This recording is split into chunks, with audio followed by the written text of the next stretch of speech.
To start us off, kwanza nataka Magi kwanza wasalimie, alafu niwajulishe kwa huyo mwenzake. So Magi, kamera yako ndio hii hapa. A very warm welcome and good evening to you. I hope you're well.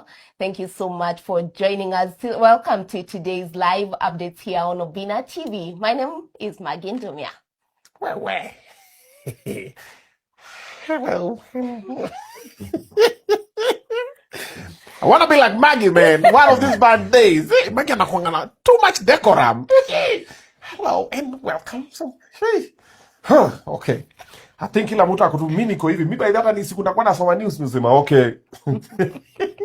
All right, and introducing for the first time, badilisha kamera pale. For the first time on Obina TV updates live, we introduce to you brand new talent. You've seen him on TikTok. He's an amazing orator, but now he's live with us, and hopefully he's gonna be with us for a minute. Yes, as we bring for you all the current happenings that are happening around the country. The one and only Kevin Sauti ya Dhahabu Nyakundi. Wasalimie. Habari zenu, na bila shaka popote pale ulipo, hujambo mpenzi msikilizaji. Kiwa ni wakati mwingine tunapatana hewani, natumai ya kwamba buheri wa afya. Msikilizaji wangu, jina langu ni Kelvin Nyakundi, nikiwa ndani ya Obina TV updates. Wanasema ya kwamba mgeni njoo mwenyeji apone. Na leo nakualika andamane na sisi sako kwa bako ili tuweze kujua kulikoni. Asanteni. Wewe. Ule Lofty na nani ule? Frida. Lofty na Frida. Lofty na Frida. Amesema mgeni njoo. Alafu akamaliza na kulikoni. Sasa mimi sijui tumefika likoni aje tena. Kulikoni.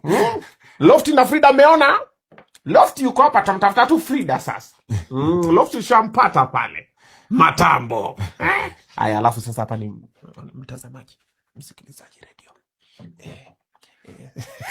Tunamkaribisha guys. Aya, sasa mkaribisheni mgeni kwanza. Karibisheni mgeni. Karibisheni mgeni. Sofia Kwendo, I love this already. Christopher Musasa anasema noma sana. Bisco Victoria, we're in Citizen TV. No. These Obina TV updates. Yes. Tuko hapa tutanamana sako kwa nini? Mboga Juma. Kwa bako. Bakora ya mzee. Joseph Kuteti.